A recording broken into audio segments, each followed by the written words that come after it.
Olá, heróis previdenciaristas, tudo bom com vocês? Eu sou Alessandra Strazi, advogada especialista em direito previdenciário e autora do blog Desmistificando o Direito. E hoje eu estou aqui para falar sobre planejamento de aposentadoria, né? Como planejar a aposentadoria do seu cliente. Esse é um serviço que eu considero essencial que todo escritório de advocacia previdenciária ofereça, porque na verdade é o mais importante. Infelizmente, não são todos os advogados que sabem disso, eu quero mudar isso com esse vídeo, quero conscientizar todo mundo. E pior ainda, poucas pessoas, poucos segurados, clientes, entendem a importância de fazer um prévio planejamento previdenciário antes de se aposentar. Na verdade, a maioria das pessoas acabam levando pra gente a hora que a batata já tá quente, né? Pra gente resolver um problema e muitas vezes não tem solução, muitas vezes a gente não consegue fazer milagre, então se você está vendo esse vídeo e você não é advogado, eu quero que você entenda a importância de você fazer um planejamento da sua aposentadoria, mesmo que você ache que não vai fazer diferença. Muitas vezes faz diferença e eu vou dar vários exemplos aqui nesse vídeo de casos concretos em que fez bastante diferença o planejamento previdenciário. Só uma coisa antes de continuar, é muito importante saber que o planejamento previdenciário, o planejamento de aposentadoria, ele é uma projeção. Não dá para você ter certeza de um valor futuro de aposentadoria, a não ser que a pessoa já possa aposentar no presente, você já consiga fazer os cálculos de acordo com as regras atuais, é impossível. Isso é importante que advogados e clientes saibam, porque existem muitas coisas que podem modificar o valor da aposentadoria, coisas que não são previsíveis. Por exemplo, uma reforma previdenciária futura, essa daqui a gente sabe mais ou menos como vai ser, mas também nem dá para ter certeza. Ou pequenas modificações nas leis, às vezes não tem uma reforma constitucional, mas tem leis novas que modificam o cálculo. A questão da inflação, reajustes, tudo isso muda. Então, assim, impossível ter certeza do valor, você vai ter uma noção geral. Claro que vai ser uma coisa mais certa do que você não planejar, mas certeza absoluta não, vai ser esse valor aqui. Não dá para saber. Então, primeiro eu quero começar falando da importância do planejamento previdenciário para os segurados, para os clientes. Por que é importante você planejar sua aposentadoria? Para melhor visualização, eu vou trazer 3 exemplos concretos de casos reais, nos quais fez toda a diferença, fez ou faria, no caso, algumas vezes não aconteceu o planejamento e foi ruim, o valor ficou ruim. E lembrando uma coisa, atualmente, nesse momento que a gente está, não existe mais a possibilidade da desaposentação. Muitos advogados estão lutando para voltarmos a ter essa possibilidade e tal, mas no futuro próximo não vejo isso. Então, se você se aposentar com um valor X, esse vai ser o valor permanente da sua aposentadoria, a não ser nos casos de revisão de aposentadoria, né, que isso pode mudar, mas via de regra você vai se aposentar com um valor e vai permanecer aquele valor, apenas sofrendo os reajustes anuais, e não dá para você continuar contribuindo para depois modificar a sua aposentadoria no futuro. Daí que fica bem mais importante ainda o planejamento da aposentadoria. E eu vou trazer aqui apenas 3 exemplos, porque na verdade existem infinitas possibilidades, infinitos exemplos nos quais um bom planejamento pode fazer a diferença, mas seria muita coisa, eu achei melhor manter reduzido apenas para visualizar, para você ver a importância, quanto que isso pode fazer diferença real no valor do benefício. Exemplo número 1 é o caso de uma segurada, vamos chamá-la de Maria. Ela ouviu falar da reforma previdenciária, se desesperou, ela já tinha tempo para se aposentar, saiu correndo, foi lá para o INSS, pediu sua aposentadoria de qualquer jeito e se aposentou. Ela não tinha lido meu artigo, no qual eu falo que não precisa sair correndo, né? Eu explico a questão do direito adquirido, certinho. Se você já tem direito a se aposentar, não há motivo para sair correndo, porque o direito já está garantido do jeito que é, tá? Eu explico melhor isso no vídeo, dá uma olhadinha lá. Mas enfim, ela saiu correndo, tal, se aposentou. Depois ela não ficou satisfeita com o valor, foi consultar o advogado. E aí o advogado fez os cálculos e viu que ela se aposentou 4 meses antes dela chegar na regra 85-95. Ela tinha quase 85 pontos, faltava apenas 4 meses. E aí ela se aposentou sem a regra, porque ela ainda não tinha o tempo, né, não tinha esses 4 meses que ela precisaria, e aí aplicou o fator previdenciário. Isso deu um prejuízo para ela de R$ 1.200 por mês. O fator previdenciário, na maior parte das vezes, ele é bem prejudicial ao valor do benefício. Mas como eu explico na minha palestra, clica aqui para você se inscrever, algumas vezes o fator previdenciário ele é bom para o segurado, né? Então, se você é advogado e quer aprender cálculos previdenciários, minha palestra aí, online, gratuita, e o valor da aposentadoria dela diminuiu R$ 1.200, né? Quem gostaria aí de ter R$ 1.200 a mais todo mês? Exemplo número 2 é o caso do Antônio. O Antônio é um engenheiro, né, com uma excelente carreira, ele sempre teve empregos com altos salários, então o recolhimento dele sempre foi pelo teto previdenciário, desde o início da contribuição dele, lá no começo da carreira. Mas aí, infelizmente, 3 anos antes de se aposentar, ele foi demitido. Aí, por razões particulares, ele não queria arrumar um novo emprego, tinha algumas reservas de dinheiro e quis passar a recolher como segurado facultativo para poder garantir uma aposentadoria. Aí ele pensou em recolher sobre o teto, né, para ele poder garantir o maior benefício possível. Mas ele achou melhor consultar um advogado antes, um que fez bem, e o advogado explicou para ele que ele não precisaria recolher sobre o salário, sobre o piso do INSS. Por quê? Como todas as suas contribuições já eram pelo teto, ele poderia descartar 20% das contribuições, né, de acordo com as regras atuais. Então, se ele passasse a recolher pelo piso, que seria o salário mínimo, como essas contribuições vão ser descartadas, não faz diferença. Então, ele pode contribuir pelo mínimo, economizar e ainda assim garantir uma boa aposentadoria, já que todas as suas outras contribuições são em bons valores. Vou só aqui trazer um exemplo concreto para você ver quanto que isso faz de diferença, de economia, quanto que esse engenheiro, o Antônio, vai economizar, tá? Uma projeção. Se ele estivesse contribuindo pelo teto do INSS, que em 2018 é R$ 5.645,80, a contribuição do facultativo é de 20% sobre esse valor, R$ 1.129,16. Então, nós temos esse valor multiplicado por 12, que são 12 meses, 12 contribuições por ano, vezes 3 anos, nós chegaríamos no valor total de contribuição pelo teto de R$ 40.649,76. Agora, se ele contribuir somente pelo piso, vamos ver como é que seria a contribuição dele. O salário mínimo em 2018 está R$ 954, 20% disso, que seria a contribuição previdenciária, é R$ 190,80. Então, esse valor vezes 12 meses, vezes 3 anos, a gente chega aí no resultado de R$ 6.868,80. Então, se você comparar, se ele contribuísse pelo teto, que é R$ 40.649,76, subtrair o valor que ele vai pagar do piso, né? Qual que é a diferença? 40.649,76 menos 6.868,80, ele tem uma economia aí, nesses 3 anos de contribuição que falta, de R$ 33.780,96. É uma economia bastante considerável. Temos que levar em consideração que esse é um valor bruto, ele poderia ainda investir esse valor e aumentar ainda mais essa diferença. Exemplo número 3 é o da Vera, uma funcionária pública, né? Ela é funcionária pública federal e, por isso, ela é segurada no regime próprio de Previdência Social, o RPPS.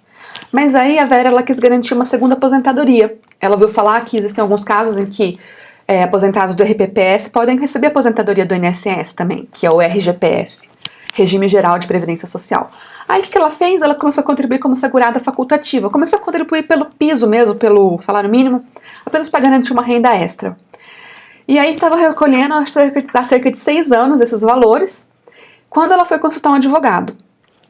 Aí o advogado falou para ela o seguinte: Vera, segurado do RPPS não pode contribuir como segurado facultativo para o INSS. Tem artigo no blog sobre isso.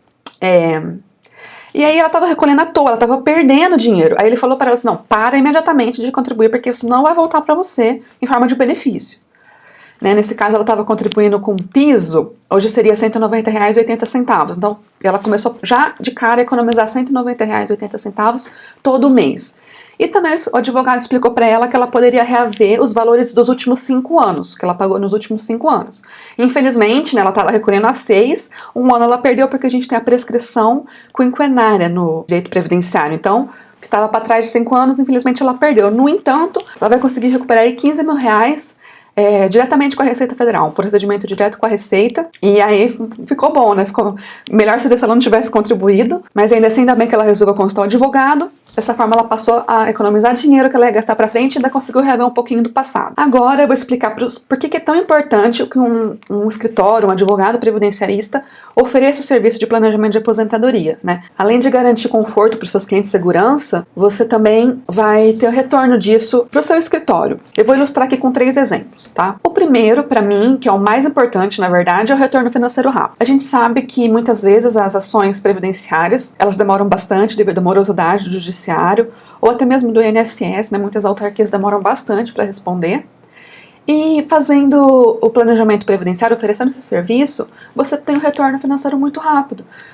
A pessoa te contrata, você faz o planejamento e você já recebe muito rápido. Contratou, entregou, pagou. O segundo motivo é que um advogado que ele fica bom em planejamento previdenciário, ele fica bom em praticamente tudo no direito previdenciário, né? Porque é uma matéria que você tem que ter bastante domínio. Mas você vai ficar muito bom em analisar carta de concessão, em analisar processo administrativo, em ver onde está, por exemplo, pegar uma carta e saber já ver rapidamente onde está o erro naquela carta de concessão, onde caberia revisões, por exemplo, revisões do teto. Né, a pessoa fica bem craque nisso, então é uma coisa que você já começa a trabalhar também com revisões de benefício previdenciário, né, que as revisões a gente sabe que é aí uma das melhores coisas que um advogado pode fazer em termos de retorno financeiro. O terceiro motivo é que o cliente cria um vínculo com o escritório, né, esse cliente que faz um planejamento de aposentadoria, no futuro ele vai voltar como um cliente para se aposentar, um cliente de aposentadoria mesmo, de concessão ou de revisão.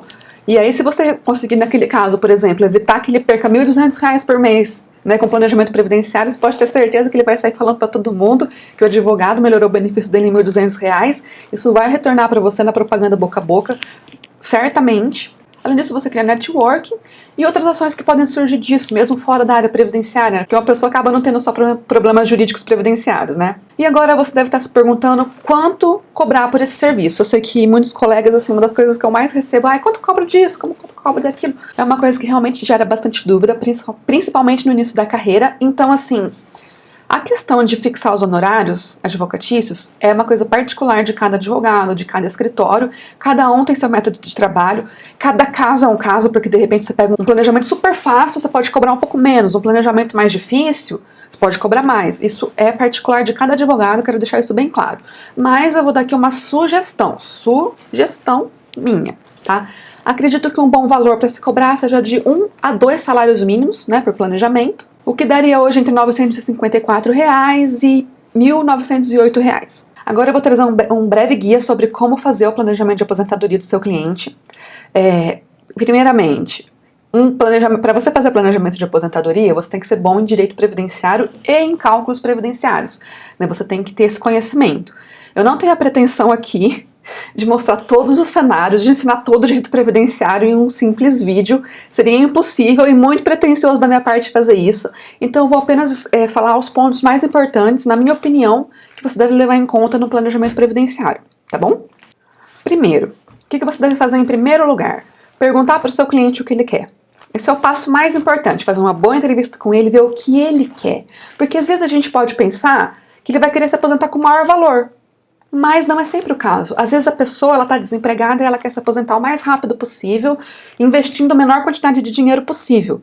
Então você tem que saber o que o seu cliente quer e, com isso, fazer o planejamento dele. O segundo passo, né, é analisar o histórico do seu cliente, o histórico contributivo, o histórico de trabalho, fazer perguntas, né, isso aí entra, né, no passo número 1, na entrevista, que você tem que fazer com o seu cliente. Nesse momento você vai ter que analisar documentos, o CNIS é imprescindível, e algumas coisas que você deve prestar atenção são, primeiro, quanto tempo de contribuição e carência ele já possui, né, porque assim você vai saber se ele já tem tempo, se não tem, quanto falta, se ele vai precisar contribuir, enfim. Outra coisa, você tem que olhar no CNIS se tem algum período que tem vínculo empregatício, mas não tem valor de contribuição.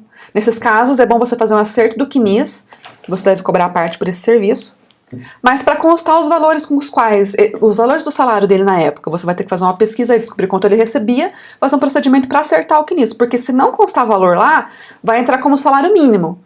Né, e isso pode diminuir o valor do benefício do cliente. Outra coisa, às vezes tem valores, mas esse valor está errado. Então compara com, por exemplo, a carteira de trabalho dele, quanto estava constando que ele recebia. Se não estiver batendo, vai ter que fazer o acerto. Outra coisa que é importante prestar atenção é se existem períodos intercalados de benefício por incapacidade, auxílio-doença, aposentadoria por invalidez.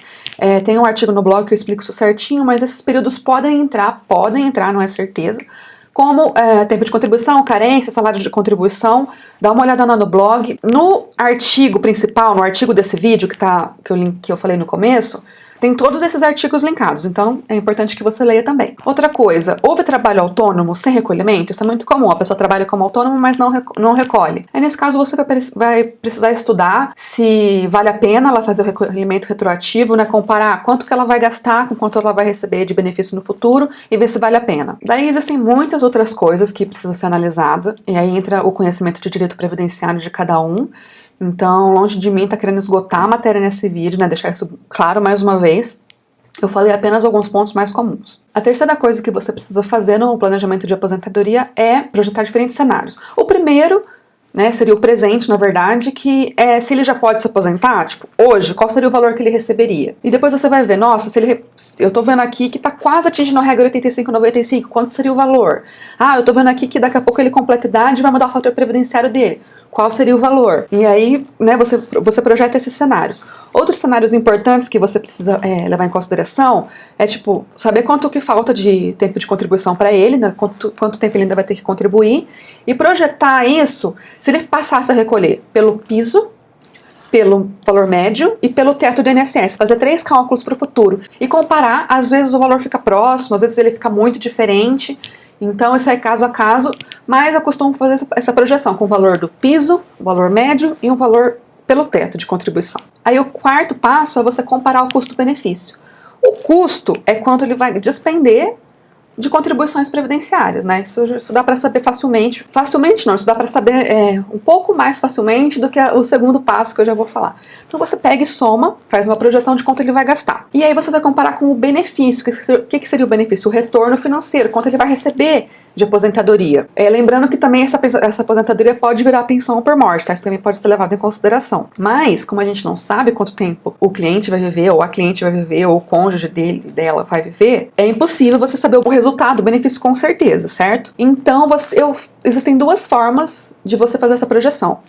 Eu costumo fazer assim, eu vejo quantos anos a pessoa tem, em que ano ela nasceu, e vejo de acordo com as tabelas do IBGE a expectativa de vida dela. Quantos anos mais ela vai viver? Quanto tempo ela vai viver depois de se aposentar? Vê esse período aí que ela teria de recebimento de benefício, multiplica cada ano por 13 parcelas, né, por causa do 13º, e veja aí mais ou menos quanto ela vai receber de volta. Uma outra forma de fazer isso é você calcular com 5, 15 e 25 anos de recebimento de benefício, tá? Essa é uma segunda forma de fazer. Então aí você teria que fazer 3 cálculos nesse caso. Passo número 5 é fazer um relatório bem autoexplicativo, bem fácil de entender. Lembre-se que o seu cliente não é advogado, ele provavelmente não é jurista, então é importante você fazer um bom relatório com planilhas, sentar e explicar cada cenário para ele entender bem, e explicar para ele que a decisão é dele. Você mostra, né? Você pode até dar sua opinião, mas a decisão é dele, porque ele que sabe o que é melhor para ele, levando em consideração o conhecimento que você está trazendo, tá?